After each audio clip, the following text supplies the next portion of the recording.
Everyone, I'm coming tonight to show you a few more video clips that are going on and that have to do with the devastation and failure to get aid and take care of the people in the Bahamas. I want you to watch this video.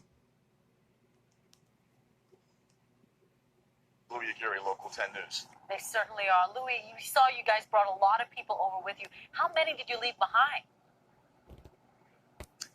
Well, the problem is that not everybody who was at the port had the proper documentation. They had to have a valid Bahamian passport. They had to have proof that they had no criminal record. So not everyone who was on that port was able to get on the ship. We don't have any estimates of how many people were jockeying for position on the ship. We knew that the ship had potentially room for 1,500, but only 1,100 made it on the ship yesterday. Documentation is so important, but so many people lost everything they had. Louis Aguirre live. Thank you so much. Yeah. Everyone, this is Bishop Strawn from Lifegate Christian Ministries in Abaco. Not the type person to ever come out and talk very much about what's happening or make any political statement, as many of you would be aware of.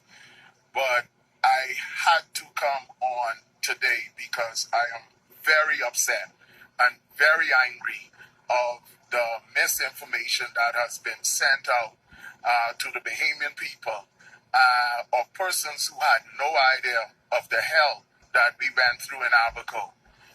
I lost my home, but came out with only the clothes on my back, as many Abaconians have.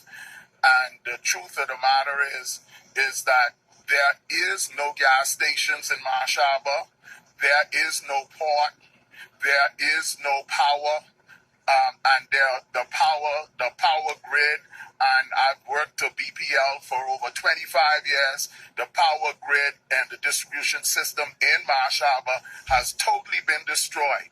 And so the hopes of restoring power anytime soon there is impossible. There is no food stores. There is no hardware stores. There are no banks. The only thing that we did to survive over the last several days was scavenge through. Okay, guys, did you hear this? This is a pastor coming out and talking, and you can tell that he doesn't want to have to do this, but he knows that he has no choice and that things are getting this bad. I want you to continue to listen to this man and think of your families, think of your children, and the positions that they could be in, and how you would pray to God that you would be treated. There is no food stores. There is no hardware stores. There are no banks. The only thing that we did to survive over the last several days was scavenge through food stores, trying to pick up tuna fish cans or corned beef cans or water and whatnot. And there is no help. I am very frustrated and upset at the government because we received no help. Thank God for the Americans that came in through Treasure Key, bringing plane loads of stuff after stuff. Now I've been made to understand that our government has stopped the planes from coming in, and only God knows how those persons are going to get any kind of help or supplies. You could not even get on Bahamas Air. We paid $75. My son, my wife, and my youngest boy, my son, my wife, and myself, $75 per person, or Bahamas Air was not allowing you to get on the plane. Thank God for Western Air that came to deliver some stuff, and they decided that they were going to carry as much people as they can, and they did it for free. They did it for free. And our government had Bahamas Air charge us $75 to get over here in the Bahamas. My God, something is definitely wrong with that. most of the churches are destroyed. Treasure Key is destroyed, and there are people who are in Abaco that may not have been affected as badly as we have been in Central Abaco, and the people in South Abaco has not been affected as badly as we've been. That they don't have any idea how terrible it is. The stench of dead body is unbelievable. There will be an outbreak of epidemic at some point. There is all kind of problems with keeping law and order in there. There are hardly any church left. Thank God our church was one of the few that is still standing. Praise God. It is unbelievable to me that lies would be said. And I am not political. I don't play the political game, but as far as I'm concerned, I'm a Bahamian, and if it's one thing that we should be all about is looking after Bahamians.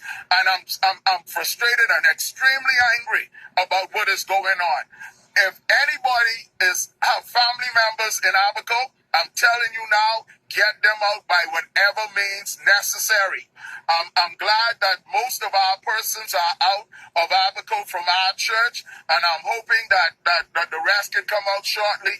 We have to regroup, and we have to get back in there to carry as much things that we can, water, food, supplies, whatever else we need.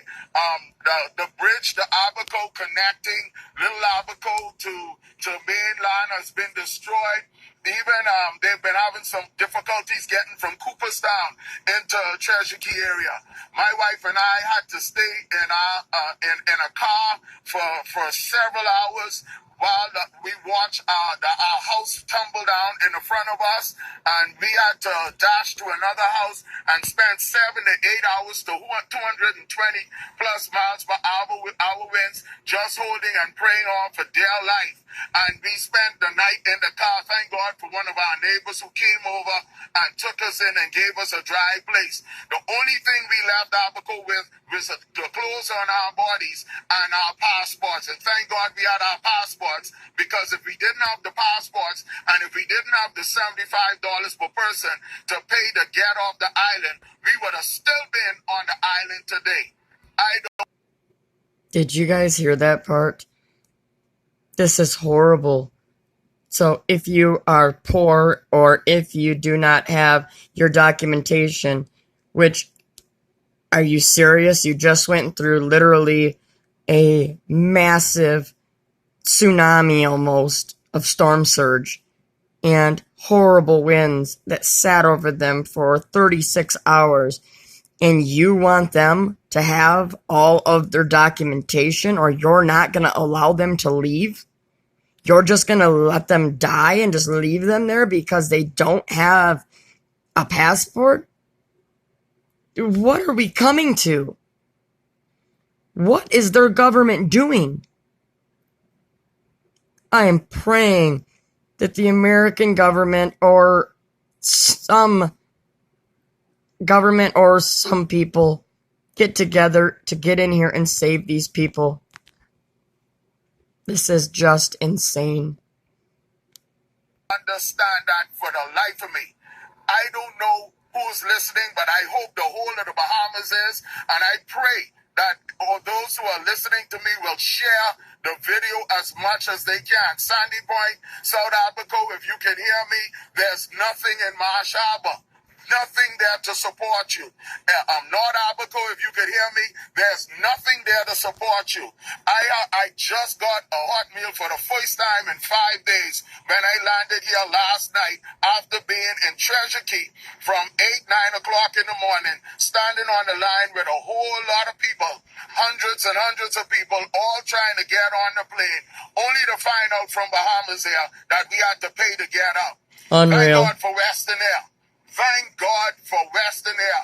I don't Praise know who owns God. Western Air, but sir, may the blessings of the Lord be on you and your company for reaching out. You didn't have to load the planes up with people to get them out, but you were there, and we give God praise and glory for you, sir. I Amen. pray, and again, let me end by saying, I am not political. I never subscribe to political parties. Anybody that knows me well enough that they've never seen a PLP or F&M flag on my car or my clothes. I've never attended any of the rallies. I do my best to stay neutral because as far as I'm concerned, I must reach all men and all women at all times. It's all about souls. That's But right. I am very upset about what took place, and I hope and pray that the government will change its course and do whatever they can to get our people, our Abaconians, off the island as soon as possible. God bless you. And I pray if you have any means of getting stuff to Abaco, please, water, food, whatever you can, do whatever you can. But most of all, please try and help our Abaconians to get off as quickly as possible. God bless you, and we're praying for you. Michael Darwin.